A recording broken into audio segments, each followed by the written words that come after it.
जय श्री कृष्णा। राधे राधे। आप सभी का दिन शुभ और मंगलमय हो। आज की इस वीडियो में आप रसपान करेंगे कार्तिक मास महात्म्य के अध्याय 16 का। और क्योंकि आज गोवर्धन पूजा भी है, ऐसे में आप सभी को गोवर्धन पूजा की भी हार्दिक शुभकामनाएं। आज आप हमारे चैनल पर गोवर्धन पूजा की कथा भी अवश्य सुनिएगा। आइए आज के अध्याय की शुरुआत भगवान श्री कृष्ण की एक सच्ची कथा के साथ करते हैं। ब्रजभूमि, जहाँ हर कण में राधा कृष्ण का प्रेम बसता है, जहाँ नूपुरों की झंकार में भक्ति गूंजती है, वहीं जन्म लिया उस दिव्य आत्मा ने, अर्थात स्वामी श्री हरिदास जी ने। वो भक्त जिनके प्रेम और साधना से स्वयं श्यामा कुंज बिहारी प्रकट हुए, जिनकी तानपुरे की एक धुन पर पूरा वृंदावन झूम उठता था और जिनकी भक्ति ने बांके बिहारी मंदिर जैसी अनंत कृपा का द्वार खोल दिया। तो एक बार प्रेम से बोलिए, बांके बिहारी लाल की जय। स्वामी हरिदास जी भगवान श्री कृष्ण के ऐसे अनन्य उपासक, जिन्होंने भक्ति को केवल साधना नहीं बल्कि प्रेम का साक्षात रूप बना दिया। उनका जीवन केवल कथा नहीं, एक दिव्य प्रेरणा है कि जब मन सच्चे प्रेम से प्रभु को पुकारता है तो स्वयं भगवान प्रकट होकर उत्तर देते हैं। आइए जाने उस संत की अद्भुत कथा, जिनकी भक्ति से जन्म हुआ वृंदावन के बांके बिहारी जी महाराज का। श्री बिहारी जी महाराज के प्रिय, जिनकी असीम प्रेमा भक्ति के कारण आज लाखों करोड़ों भावुक भक्तों को श्री बिहारी जी महाराज के दर्शनों का सौभाग्य प्राप्त हुआ है। आइए इन स्वामी हरिदास जी के विषय में कुछ जानें। गर्भाचार्य के ये वंश परंपरा से भगवान श्री कृष्ण के अनन्य भक्त थे। मुल्तान के उच्च ग्राम को, जो अब पाकिस्तान में है, इन्होंने अपना केंद्र बनाया। आगे चलकर सैकड़ों पीढ़ियों के बाद इसी वंश में स्वामी श्री आशुधीर जी महाराज का आविर्भाव हुआ। इनकी पत्नी का नाम गंगा देवी था। मान्यता है कि श्री आशुधीर जी और गंगा देवी क्रमशः श्री गिरिराज गोवर्धन और मानसी गंगा के अवतार थे। स्वामी श्री हरिदास जी इन्हीं के आत्मज थे। हरिदास जी के जन्म से पूर्व स्वामी आशुधीर जी अनेक तीर्थों का भ्रमण दर्शन करते हुए अलीगढ़ जनपद की कोल तहसील में ब्रज के किनारे आकर एक गांव में ठहरे। वहां गांव वासियों के आत्मीयतापूर्ण मधुर व्यवहार और आग्रह को देखकर वे वहीं बस गए। इसी गांव में रहते हुए गंगा देवी ने क्रमशः 3 पुत्रों को जन्म दिया, हरिदास जी, जगन्नाथ जी और श्री गोविंद जी। यूं तो तीनों ही भाई बड़े संस्कारी थे, किंतु उनमें हरिदास जी का व्यक्तित्व बड़ा ही विलक्षण था। ये बचपन से ही एकांत प्रिय थे। अनासक्त भाव से भगवत भजन में लीन रहने से इन्हें बड़ा सुख मिलता था। श्री हरिदास जी का कंठ बड़ा ही मधुर था। जब वे कोई भजन गाते थे या कोई रागिनी छेड़ते थे तो गांव भर के स्त्री पुरुष, बूढ़े बच्चे अपना काम छोड़कर उन्हें आ घेरते थे और गीत के मुग्ध कर देने वाले राग को सुनकर आनंद रस में निमग्न हो जाते। धीरे धीरे श्री हरिदास जी के यश का प्रकाश आसपास के गांव में भी फैल गया और किशोर अवस्था से बड़े होते होते उनका यश इतना फैल गया कि लोग इनके गांव को श्री हरिदास जी का गांव कहकर पुकारने लगे, जो आगे चलकर हरिदास नाम से प्रसिद्ध हो गया। आज भी वह इसी नाम से जाना जाता है। अभी तीनों भाइयों ने यौवन की दहली पर पैर रखा ही था कि उनका विवाह हो गया। तीनों भाई गृहस्थ जीवन में प्रविष्ट हो गए, किंतु श्री हरिदास जी के लिए जैसे कुछ हुआ ही नहीं। वे अब भी पूर्व की तरह अपनी साधना में लीन रहते थे। थोड़े वर्ष पश्चात दोनों भाइयों को संतान प्राप्ति हुई। इनमें गोविंद जी के 2 पुत्र थे, श्री विठल विपुल जी और श्री कृष्ण प्रसाद जी। स्वामी हरिदास जी की आसक्ति तो केवल अपने श्यामा कुंज बिहारी में थी, परंतु अपने भतीजों से भी उन्हें स्नेह था, क्योंकि वे सब भी संस्कारी थे। श्री हरि से उनका प्रेम था, इसलिए वे सदा उन्हें हरि भक्ति का ही उपदेश देते थे। हरिदास जी की पत्नी का नाम हरिमती था। एक दिन हरिमती जी से गंगा देवी ने कहा, बेटी, मैं तेरी पीड़ा समझती हूँ, पर क्या करूँ, कुछ कह नहीं सकती। मुझे भय लगता है कि कहाँ सुनी करने से कहीं वह घर छोड़कर चला ना जाए। हरिमती जी ने गंभीर स्वर से कहा, माता जी, मुझे वह पीड़ा तनिक भी नहीं है जिसका अनुमान आप लगा रही हैं। मैं तो ये सोचकर दुखी हूँ कि इन्होंने मुझे अपने भक्ति मार्ग की बाधा समझ लिया है। गंगा देवी ने कहा, तो फिर तुम आज हरिदास से बात करके देखो। रात्रि का समय था, चारों ओर चंद्रमा का प्रकाश फैला हुआ था। हरिदास जी अपने कक्ष में साधना लीन थे। तभी हल्की सी आहट के साथ दरवाजा खोलकर हरिमती जी ने प्रवेश किया। हरिदास जी ने आंखें खोली तो उन्हें पास जलते दीपक के मंद प्रकाश में हरिमती जी दिखाई दी। आप अभी तक सोई नहीं? हरिदास जी ने पूछा। हे प्राणनाथ, मैं आपकी अनुगामिनी हूँ, आप जागे और मैं सोऊं। हरिमती जी ने उत्तर दिया। तो तुम भी अपने कक्ष में जाकर श्री हरि की आराधना करो। हरिदास जी ने समझाया। आप जिस भी लक्ष्य की ओर बढ़ेंगे, मैं आपको वचन देती हूँ कि मैं सदा आपके पीछे रहूंगी। हरिमती जी ने कहा। हरिदास जी ने एक क्षण सोचकर कहा, इसका प्रमाण। इतना सुनते ही हरिमती जी के मुखमंडल पर तेज आ गया। उन्होंने वहां जलते हुए दीपक से हाथ जोड़कर कहा, हे अग्निदेव, स्वामी प्रमाण मांग रहे हैं, मेरी कुछ सहायता करिए। उसी क्षण दीपक में से दिव्य ज्योति प्रकट हुई और उसने हरिमती जी की देह को हरिदास जी के चरणों में विलीन कर दिया। कुछ देर बाद परिवार के अन्य सदस्य भी वहां आ गए। हरिदास जी ने सब कुछ बता दिया, किंतु उनके माता पिता के अतिरिक्त किसी को भी इस बात पर विश्वास न हुआ। वर्तमान में हरिमती जी की समाधि विजय सतीम की समाधि के नाम से वृंदावन के विद्यापीठ चौराहे पर बनी हुई है। पत्नी के शरीर त्याग के उपरांत हरिदास जी अपनी मंजिल तक पहुंचने के लिए अत्यंत व्याकुल हो उठे। एक दिन सुअवसर पाकर उन्होंने अपने पिता श्री आशुधीर जी महाराज से कहा, पिताजी, आप मेरे पिता ही नहीं गुरु भी हैं। आपने ही मुझे वैष्णवी दीक्षा दी। आपने मुझे श्री हरि की भक्ति का जो उपदेश दिया, आज उस उपदेश के पथ पर अग्रसर होने का अवसर आ गया है। वृंदावन धाम और मेरे प्राण प्रिय निंकुंज बिहारी मुझे बुला रहे हैं। मुझे मेरे गंतव्य पथ पर जाने की आज्ञा दीजिए। पुत्र की बात सुनकर आशुधीर जी ने कहा, जाओ, अनुमति है। कोटि कोटि शुभकामनाओं के साथ अनुमति है। हरिदास जी माता पिता की चरण धूली अपने मस्तक पर रखकर जैसे ही चलने लगे तो सारे गांववासी और परिवारी जन उनके पीछे हो लिए। हरिदास जी को हंसी आ गई और वे बोले, मैं वृंदावन जा रहा हूँ, देखा है तुम लोगों ने? वहाँ घोर जंगल है, हिंसक जानवर हैं। आप थोड़े दिन और यहीं रहे, जैसे ही कुछ इंतजाम हो जाएगा तो आप लोग भी आ जाना। हरिदास जी जाते समय अपने भाई गोविंद को माता पिता एवं अपने आराध्य राधा रमण की सेवा का भार सौंपते गए। गोविंद जी का बड़ा पुत्र विठल विपुल हरिदास जी के पीछे पीछे चल दिया। हरिदास जी ने उसका प्रेम एवं सेवा भाव देखकर उसे साथ रहने दिया। 25 वर्ष की अवस्था में यमुना जी को पार करके उसके किनारे जहां आज निधिवन है, उस स्थान पर ही साधनारत हो गए। हरिदास जी के वृंदावन पहुंचते ही वृंदावन का दिव्य स्वरूप प्रकट हो गया। इस दिव्य मनोहर वातावरण में स्वामी हरिदास जी जब तानपुरा लेकर संगीत शुरू करते तो संपूर्ण वृंदावन झूमने लगता और कुंजों के भीतर से निकलकर नूपुरों की सुमधुर झनकार विठल विपुल जी को आश्चर्यचकित कर देती। वे सोचने लगते, ये तो स्वामी जी के तानपुरे की झंकार नहीं है, फिर ये ध्वनि कैसी है और कहां से आ रही है? एक दो बार उन्होंने स्वामी जी से पूछा भी तो स्वामी जी ने उत्तर दिया कि समय आने पर सब समझ जाओगे। इधर गोविंद जी ने सोचा कि कई वर्ष हो गए विठल विपुल वापस नहीं आया। उनका हृदय पुत्र वियोग से व्याकुल हो गया। पुत्र से मिलने की इच्छा से अधीर होकर जैसे ही वे वृंदावन जाने के लिए तैयार होने लगे तो उनके पिता आशुधीर जी ने उन्हें रोक दिया और उनके स्थान पर उनके दूसरे भाई जगन्नाथ जी को वृंदावन भेज दिया।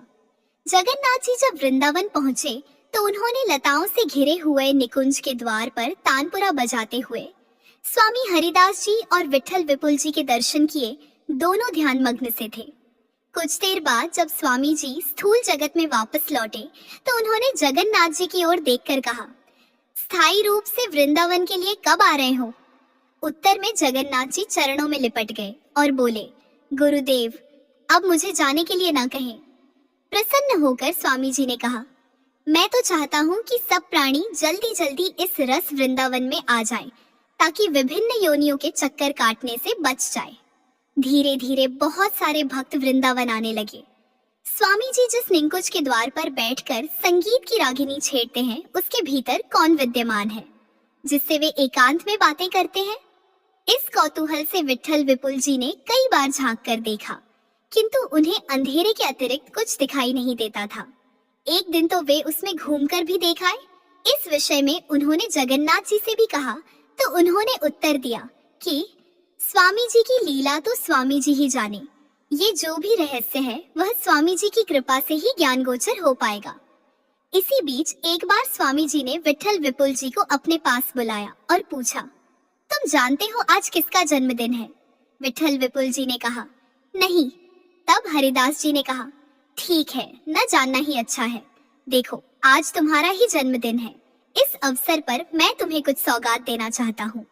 विठल विपुल जी ने कहा, मुझे सौगात नहीं चाहिए। मेरी तो केवल एक ही चाह है कि आपके निकुंज का रहस्य जानूं और आपके प्राणाराध्य श्याम कुंज बिहारी के स्वरूप की मुझे एक झलक मिले। हरिदास जी ने कहा, वही सौगात मैं आज तुम्हें देना चाहता हूँ। विठल विपुल आनंद से सिहर उठे। स्वामी जी नेत्र मुंह कर बैठ गए। हाथ तानपुरे पर था। स्वामी जी ने गाना प्रारंभ किया। तभी नील गौर प्रकाश की किरणें फैलने लगीं और सहसा परस्पर हाथ थामे मुस्कुराते हुए श्यामा कुंज बिहारी के दर्शन हुए। प्रिया प्रियतम मुस्कुरा रहे थे। गीत समाप्त होते ही प्रिया जी बोली, ललिते। स्वामी जी सकपकाए और बोले, भूल हो गई किशोरी जी, आपका मुग्धकारी स्वरूप ही ऐसा है। बिहारी जी बोले, ललिते, तुम्हारी इच्छा पूरी हो। अब हम यहाँ इसी रूप में रहेंगे। स्वामी जी अर्थात हरिदास जी ने विह्वल होते हुए कहा, प्राणाधार, आप ऐसे ही? निकुंज के बाहर आपकी सेवा कैसे होगी? बिहारी जी मुस्कुराए और बोले, सेवा तो लाड़ प्यार की होगी। स्वामी हरिदास जी ने निश्चिंत होकर कहा, एक प्रार्थना और है प्रभु, आप दोनों की कैसी बाकी छवि है। क्या इस अद्भुत रूप सौंदर्य को जगत की आंखें झेल पाएंगी? आप दोनों एक ही रूप हो जाए, जैसे धन दामिनी। प्रिया प्रियतम एक रूप हो गए। वह छवि बांके बिहारी जी के रूप में प्रतिष्ठित हो गई। बांके बिहारी लाल की जय का स्वर संपूर्ण निधिवन व उसके चारों ओर गूंजने लगा। स्वामी हरिदास जी अपने अव्यक्त निकुंज बिहारी श्यामा श्याम को रस विलासने के साथ ही साथ उनके प्रकट स्वरूप श्री बांके बिहारी जी को भी लाड़ लड़ाते रहे। एक स्थान पर की गई उनकी सेवा दूसरी जगह भी प्रकट हो जाती थी। स्वामी हरिदास जी ने कुछ समय के पश्चात बिहारी जी को लाड़ लड़ाने की सेवा जगन्नाथ जी एवं उनके पुत्रों को दे दी।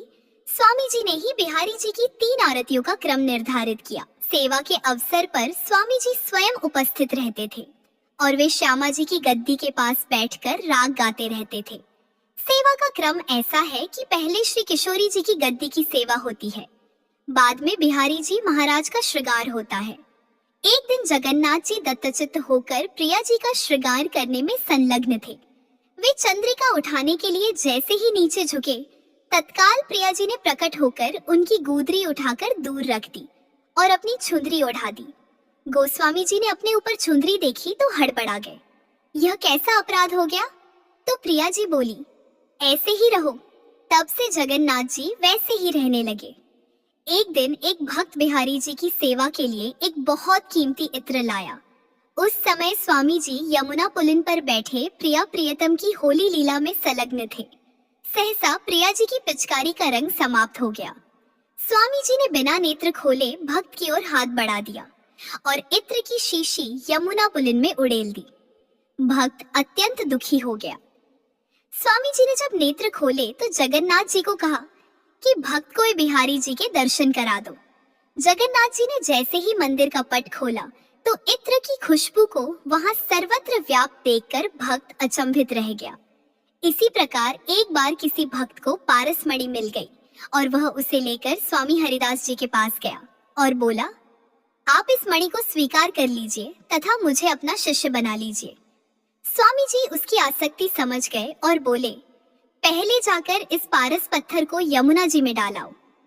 स्वामी हरिदास जी की बात सुनकर वह भक्त परेशान हो गया, पर करता भी क्या।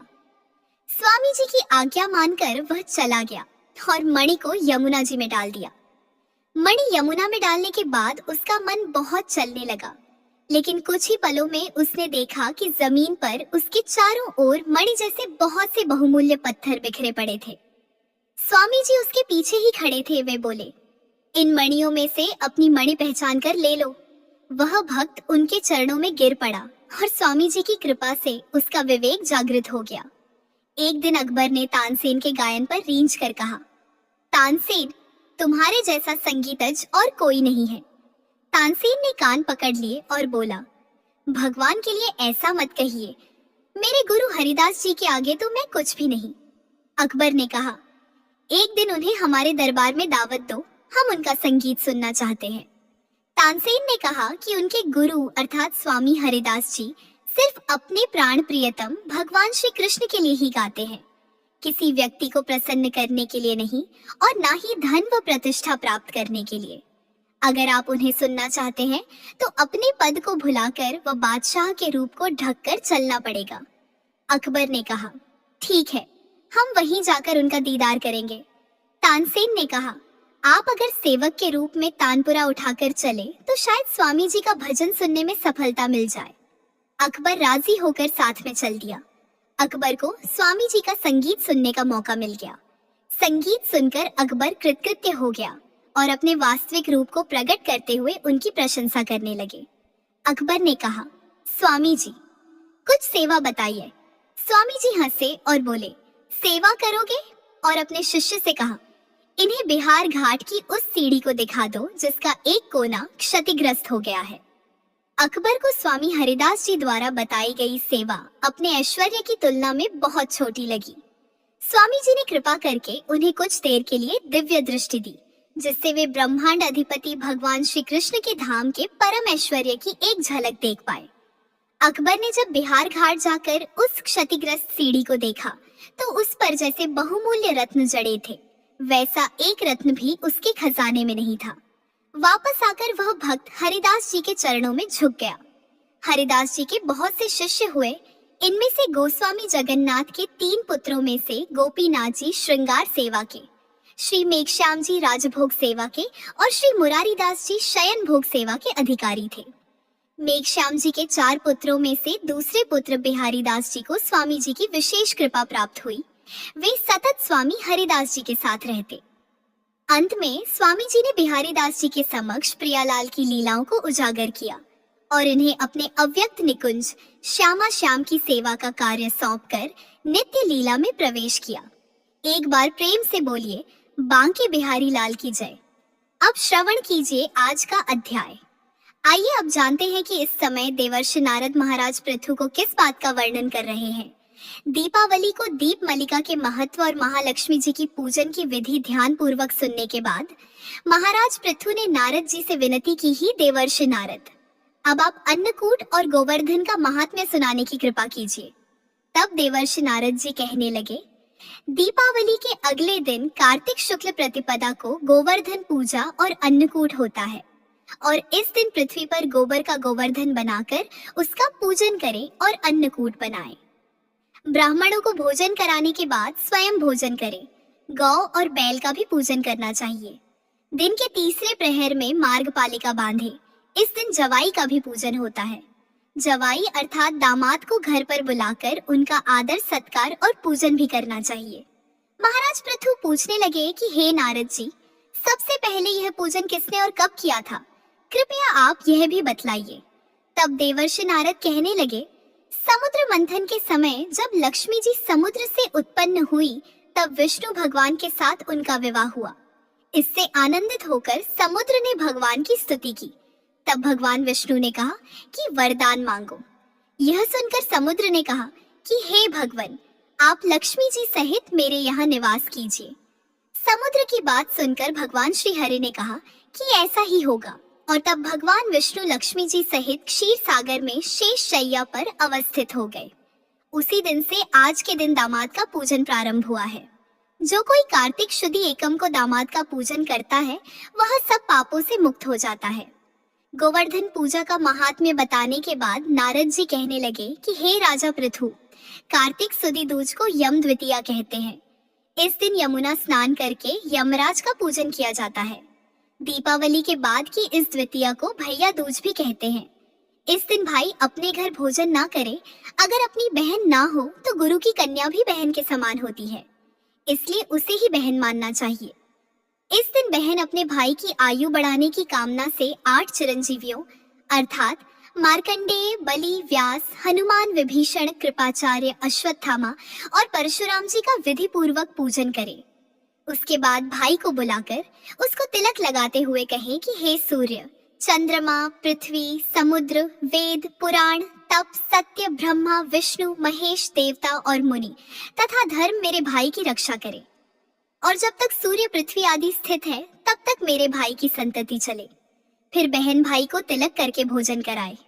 भाई भी अपनी श्रद्धा और सामर्थ्य के अनुसार बहन को दक्षिणा दे। इतनी कथा सुनने के बाद राजा पृथु ने पूछा, हे देवर्षि, सभी क्षेत्रों में उत्तम कौन सा क्षेत्र है? तब नारद जी कहने लगे, हे राजन, सब क्षेत्रों में उत्तम गंगा और यमुना जी का संगम है, जिसमें स्नान आदि करने की इच्छा ब्रह्मा आदि देवता भी किया करते हैं। गंगा जी के स्मरण मात्र से अनेक पाप नष्ट हो जाया करते हैं। जो कोई गंगा जी में स्नान करता है उसके समस्त पाप क्षय हो जाते हैं और उसकी कई पीढ़ियों को परम पद की प्राप्ति हो जाती है। गंगा जी में स्नान करने की अभिलाषा करने मात्र से ही मनुष्य अनेक जन्मों के पापों से ही मुक्त हो जाता है। गोदावरी, कृष्णा, रेवा, अमरावती, तुंगभद्रा, कावेरी, यमुना, बाहुदा, चैत्रवती और सरयू आदि नदियां और सभी तीर्थ गंगा जी में स्थित है। काशी क्षेत्र सभी क्षेत्रों में उत्तम है। जो काशी में वास करते हैं वे जीवन मुक्त हो जाते हैं। जो व्यक्ति काशी क्षेत्र का स्मरण करते हुए अपने शरीर का त्याग करता है वह भी मोक्ष प्राप्त कर लेता है। नैमिषारण्य तीर्थ में श्री सूत जी से इतनी कथाएं सुनने के बाद ऋषि मुनियों ने निवेदन किया कि हे सूत जी महाराज, अब आप कृपा करके भगवान के चरणों से उत्पन्न हुई गंगा जी का महात्म्य सुनाइए। तब श्री सूत जी बोले, हे ऋषियों, इस संबंध में जो कुछ भी नारद मुनि ने राजा पृथु से कहा था वही अब मैं तुमको सुनाता हूँ, ध्यान से सुनो। समस्त देवताओं और दैत्यों को उत्पन्न करने वाले महर्षि कश्यप जी की दो पत्नियां थीं। एक पत्नी का नाम अदिति था और दूसरी पत्नी का नाम था दिति। अदिति के पुत्र देवता कहलाए और दिति से दैत्यों की उत्पत्ति हुई। भाई होते हुए भी देवताओं और दैत्यों में जन्म से ही परस्पर वैर भाव चला आ रहा था। कालांतर में प्रहलाद जी का पौत्र और विरोचन का पुत्र दैत्यराज बलि दैत्यों का राजा बना। उसकी सेना अत्यंत विशाल थी। समस्त पृथ्वी पर विजय प्राप्त करने के बाद उसने स्वर्ग पर अधिकार जमाने के लिए देवताओं पर ही चढ़ाई कर दी। अपने राज्य को दैत्यों से घिरा हुआ देखकर इंद्र सहित सभी देवता युद्ध करने के लिए मैदान में आ डटे। बहुत भीषण घोर संग्राम हुआ जो अनेकों वर्षों तक चलता रहा। जब देवताओं ने देखा कि दैत्यों की शक्ति में तो कोई कमी नहीं आई और फिर निरंतर आगे ही बढ़ते जा रहे हैं, तब देवता मैदान छोड़कर भाग खड़े हुए। इस प्रकार दैत्यों ने स्वर्ग पर अधिकार कर लिया और बलि स्वयं इंद्रासन पर बैठकर शासन करने लगा। अब तो यज्ञ की हव्य देवताओं के स्थान पर दैत्यराज बलि और अन्य दैत्यगण ग्रहण करने लगे। अपने पुत्रों अर्थात देवों को दुखी और आश्रयहीन देखकर अदिति देवताओं की जय और दैत्यों की पराजय के लिए तपस्या करने के लिए हिमाचल पर्वत पर चली गई। वहां कुछ समय तक फलाहार, कुछ समय तक सूखे पत्ते और कुछ समय तक केवल वायु का ही सेवन करती रही। फिर पैर के पंजों पर खड़ी होकर भगवान का तप करने लगी। इस प्रकार अदिति ने 1000 वर्ष तक बहुत कठिन उग्र तप किया। दिति के पुत्र मायावी राक्षस इस घोर तप से चिंतित होकर राक्षसी माया द्वारा देवताओं का रूप धारण किया। देवताओं का रूप धारण करके अदिति के पास आकर बोले कि हे माता, आप हमारे लिए इतना घोर तप क्यों कर रही हैं? आत्मघात करना सभी शास्त्रों में पाप बताया गया है। हम आपका यह दुख सहन नहीं कर सकते। कोई भी पुत्र अपनी माता से विमुख नहीं हो सकता और ना ही माता को दुखी देखकर सुखी रह सकता है। इसलिए हे माता, शास्त्रों का कथन है कि जिसके घर में कल्याणकारिणी माता नहीं और प्रेम से बोलने वाली पतिव्रता पत्नी नहीं, उसका तो जीवन ही निरर्थक है। इसलिए आप अपनी तपस्या छोड़कर अब हमारे साथ घर चलिए और हम पुत्रों को सुखी कीजिए। मायावी दैत्यों के इस प्रकार छल से कहने पर भी अदिति समाधि से विचलित नहीं हुई। तब उन्होंने अदिति को ही मार डालने का निश्चय किया। इस कुकृत्यों के लिए दैत्यों ने उस वन में आग लगा दी जिसमें अदिति तपस्या कर रही थी। भगवान की कृपा से उस अग्नि द्वारा अदिति को तो किसी प्रकार की हानि ही नहीं पहुंची और अदिति को तो इस अग्नि का पता तक नहीं चला, क्योंकि भगवान का सुदर्शन चक्र अदिति की रक्षा करता रहा और सभी दैत्य स्वयं अपनी ही जलाई हुई अग्नि में जलकर भस्म हो गए। इस प्रकार देवताओं का फिर से स्वर्ग पर अधिकार हो गया। नैमिषारण्य तीर्थ में स्थित ऋषि मुनियों को श्री सूत जी महाराज यह महात्म्य सुनाने के बाद कुछ क्षण के लिए मौन हो गए। इसके आगे का वृतांत आप अगले अध्याय में सुनेंगे। वृंदावन के पास एक गांव में भोली भाली माई पंजीरी रहती थी। दूध बेचकर वह अपनी जीवन नया चलाती थी। वह ठाकुर जी की अनन्य भक्त थी। ठाकुर जी भी उससे बहुत प्रसन्न रहते थे। वे उसे स्वप्न में दर्शन देते और उससे कभी कुछ खाने को मांगते तो कभी कुछ। पंजीरी उसी दिन ही उन्हें वह चीज बनाकर भेंट करती। वह उनकी दूध की सेवा नित्य करती थी। सबसे पहले उनके लिए प्रसाद निकालती, रोज उनके दर्शन करने जाती और दूध दे आती। लेकिन गरीब पंजीरी को छड़ावे के बाद बचे दूध से इतने पैसे भी नहीं मिलते थे कि 2 वक्त का खाना भी खा पाए। अतः कभी कभी मंदिर जाते समय यमुना जी से थोड़ा सा जल दूध में मिला लेती। फिर लौटकर अपने प्रभु की आराधना में मस्त होकर बाकी समय अपनी कुटिया में बाल गोपाल के भजन कीर्तन करके बिताती।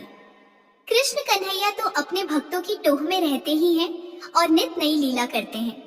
एक दिन पंजीरी के सुंदर जीवन क्रम में भी रोड़ा आ गया। जल के साथ साथ एक छोटी सी मछली भी दूध में आ गई और ठाकुर जी के छड़ावे में चली गई।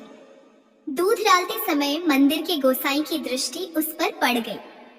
गोसाई जी को बहुत गुस्सा आया और उन्होंने दूध वापस कर दिया। पंजीरी को खूब डांटा फटकारा और मंदिर में उसका प्रवेश निषेध कर दिया। पंजीरी पर तो आसमान टूट पड़ा। वह बेचारी रोती बिलखती घर पहुंची और भगवान के सामने जाकर बोली, ठाकुर जी, मुझसे बहुत बड़ा अपराध हो गया, क्षमा करो। पानी तो रोज मिलाती हूँ, तुमसे कहाँ छिपा है, ना मिलाऊं तो गुजारा कैसे हो? और उस बेचारी मछली का भी क्या दोष? उस पर तो तुम्हारी कृपा हुई तो तुम्हारे पास तक पहुंची। लेकिन प्रभु, तुमने तो आज तक कोई आपत्ति नहीं की, प्रेम से दूध पीते रहे। फिर ये गोसाई कौन होता है मुझे रोकने वाला? और मुझे ज्यादा दुख इसलिए है कि तुम्हारे मंदिर के गोसाई ने मुझे इतनी खरी खोटी सुनाई और तुम कुछ नहीं बोले। हे ठाकुर जी, यही मेरा अपराध है, तो मैं प्रतिज्ञा करती हूँ कि तुम अगर रूठे रहोगे और मेरा छड़ावा स्वीकार नहीं करोगे तो मैं भी अन्न जल ग्रहण नहीं करूंगी, यही प्राण त्याग दूंगी। भूखी प्यासी रोते रोते शाम हो गई। तभी पंजीरी के कानों में एक मधुर कंठ सुनाई दिया, मायो माई। पंजीरी उठी तो दरवाजे पर देखा कि एक सुदर्शन किंतु थका हारा सा एक किशोर कुटिया में झांक रहा है। पंजीरी बोली, कौन हो बेटा? फिर उस लड़के ने कहा, मैया, ब्रजवासी ही हूँ, ठाकुर जी के दर्शन करने आया हूँ। बड़ी भूख लगी है, कुछ खाने का मिल जाए तो तुम्हारा बड़ा आभारी रहूंगा। पंजीरी के शरीर में ममता की लहर दौड़ गई। उसने कहा, कोई पूछने की बात है बेटा, घर तुम्हारा है। ना जाने तुम कौन हो जिसने आते ही मुझ पर ऐसा जादू बिखेर दिया है। बड़ी दूर से आए हो क्या? क्या खाओगे बताओ, अभी जल्दी से बना दूंगी। इस किशोर ने कहा, अरे मैया, इस समय क्या रसोई बनाओगी? थोड़ा सा दूध दे दो, वही पीकर सो जाऊंगा। दूध की बात सुनते ही पंजीरी की आंखें डबडबा आईं। फिर अपने आप को संभालते हुए बोली, बेटा, दूध तो है पर सवेरे का है, जरा ठहरो, अभी गैया को सहलाकर थोड़ा ताजा दूध दूह लेती हूँ। किशोर ने कहा, अरे नहीं मैया, उसमें समय लगेगा, सवेरे का भूखा प्यासा हूँ, दूध का नाम लेकर तूने मुझे अधीर बना दिया है। अरे वही सुबह का दे दो, तुम बाद में दुहती रहना। डबडबाई आंखों से पंजीरी बोली, थोड़ा पानी मिला हुआ दूध है। अरे मैया, तुम मुझे भूखा मारोगी क्या? जल्दी से दूध छान कर दे दो, वरना मैं यही प्राण छोड़ दूंगा। पंजीरी को बड़ा आश्चर्य हुआ कि ये बालक कैसी बात कर रहा है। दौड़ी दौड़ी गई और झटपट दूध दे दिया। दूध पीकर बालक का चेहरा खिल उठा और उसने कहा, मैया, कितना स्वादिष्ट दूध है। तू तो यूं ही ना जाने क्या क्या बहाने बना रही थी। अब तो मेरी आंखों में नींद भर आई है, अब मैं सो रहा हूँ। इतना कहकर वो वहीं सो गया। पंजीरी को फुर्सत हो गई तो दिन भर की थकान, दुख और अवसाद ने उसे फिर घेर लिया। झाड़े के दिन थे, भूखे पेट उसकी आंखों में नींद कहाँ से आती।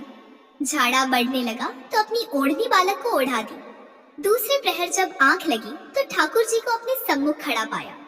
ठाकुर जी बोले, मैया, मुझे भूखा मारेगी क्या? गोसाई की बात का बुरा मानकर रूठ गई। खुद पेट में अन्न का एक दाना तक न डाला और मुझे दूध पीने को कह रही है। मैंने तो आज तेरे घर आकर दूध पी लिया, अब तू भी अपना व्रत तोड़कर कुछ खा पी ले। और देख, मैं रोज तेरे दूध की प्रतीक्षा में व्याकुल रहता हूँ, मुझे उसी से तृप्ति मिलती है। अपना नियम कभी मत तोड़ना। गोसाई भी अब तेरे को कुछ ना कहेंगे।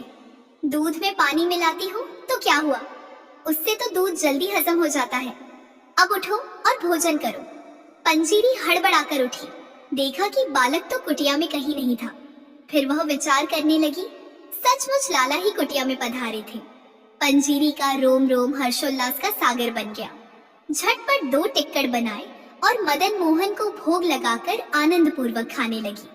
उसकी आंखों से अश्रुधारा बह रही थी। थोड़ी देर में सवेरा हो गया। पंजीरी ने देखा कि ठाकुर जी उसकी ओढ़नी ले गए हैं और अपना पीतांबर कुटिया में ही छोड़ गए हैं।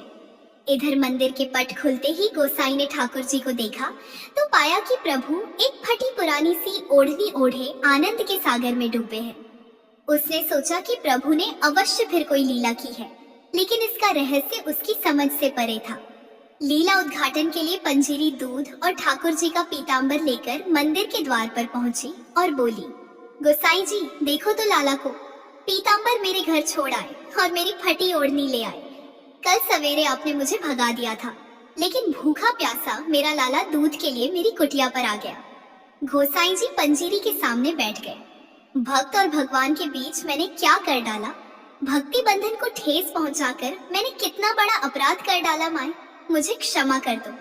पंजीरी बोली, गोसाई जी देखी तुमने लाला की चतुराई। अपना पीतांबर मेरी कुटिया में जानबूझकर छोड़ दिया और मेरी फटी ओढ़नी उठा लाए। भक्तों के सम्मान की रक्षा करना तो इनकी पुरानी आदत है। ठाकुर जी धीरे धीरे मुस्कुरा रहे थे। अरे मैया, तू क्या जाने कि तेरे प्रेम से भरी ओढ़नी ओढ़ने में जो सुख है वो पीतांबर में कहाँ है। तो ऐसे हैं हमारे ठाकुर जी। एक बार प्रेम से बोलिए, जय श्री कृष्ण राधे राधे। श्री तुलसी महारानी करो विनय सरनाए, जो मम हो संकट विकट दीजे मात नशाए। नमो नमो तुलसी महारानी, महिमा अमित न जाए बखाने। दियो विष्णु तुमको सन्माना, जग में छायो सुयश महाना। विष्णु प्रिया जय जयति भवानी, तिहु लोक की हो सुख खानी। भगवत पूजा करे जो कोई, बिना तुम्हारे सफल न होई। जिन घर तव नहीं होय निवासा, उस पर करहि विष्णु नहीं वासा। करे सदा जो तव नित्य सुमिरन, तेहि के काज होय सब पूरन। कार्तिक मास महात्म तुम्हारा, ताको जानत सब संसारा। तब पूजन जो करे कुंवारे, पावे सुंदर वर्ष कुमारे। कर जो पूजन नित्य प्रति नारी, सुख संपत्ति से होय सुखारी। वृद्धा नारी करे जो पूजन, मिले भक्ति होवे पुलकित मन। श्रद्धा से पूजे जो कोई, भवन दिसे तरि जावे सोई। कथा भागवत यज्ञ करावे, तुम बिन नहीं सफलता पावे। छायो तब प्रताप जग भारी, ध्यावत तुम ही सकल चित धारी। तुम्हें माथ यंत्रम तन तन में, सकल कार्य सिद्धि होवे क्षण में। औषध रूप आप हो माता, सब जग में तव यश विख्याता। देव ऋषि मुनि और तपधारी, करत सदा तव जय जयकारी। वेद पुराण नितव यश गाया, महिमा अगम पार नहीं पाया। नमो नमो जय जय सुख कारण, नमो नमो जय दुख निवारणी। नमो नमो सुख संपत्ति देनी, नमो नमो अग काटन छेनी। नमो नमो भक्तन दुख हरणी, नमो नमो दुष्टन मद छेनी। नमो नमो भव पार उतारन, नमो नमो परलोक सुधारनी। नमो नमो निज भक्त उबारनी, नमो नमो जन काज संवारनी। नमो नमो जय कुमति नशावन, नमो नमो सुख उपजावनी। जयति जयति जय तुलसी माई, ध्याऊं तुमको शीश नवाई। निज जन जानि मोहि अपनाओ, बिगड़े कारज आप बनाओ। करो विनय मैं मात तुम्हारी, पूर्ण आशा करहूँ हमारी। शरण चरण कर जोर मनाओ, निस दिन तेरे ही गुण गाओ। करो मात यह अब मोह पर दया, निर्मल होय सकल मम काया। मांगो मात यह वर दीजे, सकल मनोरथ पूर्ण कीजे। जानो नहीं कुछ नेम आचारा, क्षमो मात अपराध हमारा। 12 मास करे जो पूजा, तासम जग में और न दूजा। प्रथम ही गंगा जल मंगवावे, फिर सुंदर स्नान करावे। चंदन अक्षत पुष्प चढ़ावे, धूप दीप नैवेद्य लगावे। करे आचमन गंगा जल से, ध्यान करे हृदय निर्मल से। पाठ करे फिर 40 की, स्थित करे माध्य तुलसा की। यह विधि पूजा करे हमेशा, ताकि तन नहीं रहे कलेशा। करे मास कार्तिक का साधन, सोवे नित्य पवित्र सिद्धि हुई जाहि। है यह कथा महासुखदाई, पढ़े सुने सो भव तर जाए। तुलसी मैया तुम कल्याणी, तुम्हारी महिमा सब जग जाने। भावना तुझे मां नित्य नित्य ध्यावे, गा गा कर मां तुझे रिझावे। यह श्री तुलसी चालीसा, पाठ करे जो कोई। गोविंद सो फल पावहीं, जो मन इच्छा होए। एक बार प्रेम से बोलिए श्री तुलसी माता की जय। अब आइए हम सभी एक साथ मिलकर श्री तुलसी माता की आरती का रसपान करते हैं। जय जय तुलसी माता मैया, जय तुलसी माता।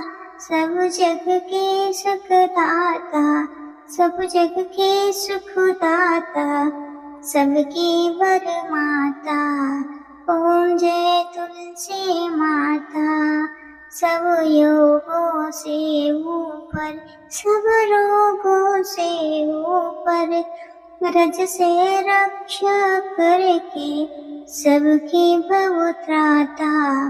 ओम जय तुलसी माता। वटपुत्री है श्यामा, सूर्यवल्ली है गाम्या। विष्णु प्रिय जो नर तुमको सेवे, सो नर तर जाता। ओम जय तुलसी माता। हरि के शीस विराजत, त्रिभुवन से हो वंदित। पतित जनों की तारणी, तुम हो विख्याता। ओम जय तुलसी माता। लेकर जन्म विजन में, आई दिव्य भवन में। मानव लोक तुम्हीं से, सुख संपत्ति पाता। ओम जय तुलसी माता। हरि को तुम अति प्यारी, श्याम वर्ण सुकुमारी। प्रेम अजब है उनका, तुमसे कैसा नाता। हमारे विपद हरो तुम, कृपा करो माता। ओम जय तुलसी माता। जय जय तुलसी माता मैया, जय तुलसी माता। सब जग के सुखदाता, सब जग के सुखदाता, सबकी वर माता। ओम जय तुलसी माता मैया, जय तुलसी माता। एक बार प्रेम से बोलिए श्री तुलसी माता की जय। उम्मीद करती हूँ हर बार की तरह आज की वीडियो भी आपको पसंद आई होगी। अब तक कथा सुनने के बाद भी जिन्होंने वीडियो को लाइक नहीं किया है तो प्लीज हो सके तो वीडियो को लाइक जरूर कीजिएगा। और आपसे अनुरोध है कि आप में से बहुत सारे लोगों ने भी अभी तक हमारा चैनल सब्सक्राइब नहीं किया है। ऐसा इसलिए क्योंकि हम तो डेली आपको कथा सुनाते हैं, फिर भी कई लोग कहते हैं कि उन्होंने इससे पहले के अध्याय नहीं सुने हैं। ऐसा इसलिए होता है क्योंकि अभी तक आपने ना तो हमारे चैनल को सब्सक्राइब किया है और ना ही नोटिफिकेशन पर क्लिक किया है। तो आप सभी से विनम्र अनुरोध है कि चैनल को सब्सक्राइब अवश्य करें ताकि आने वाली सभी व्रत की कथाएं आप सभी को आसानी से प्राप्त हो सके।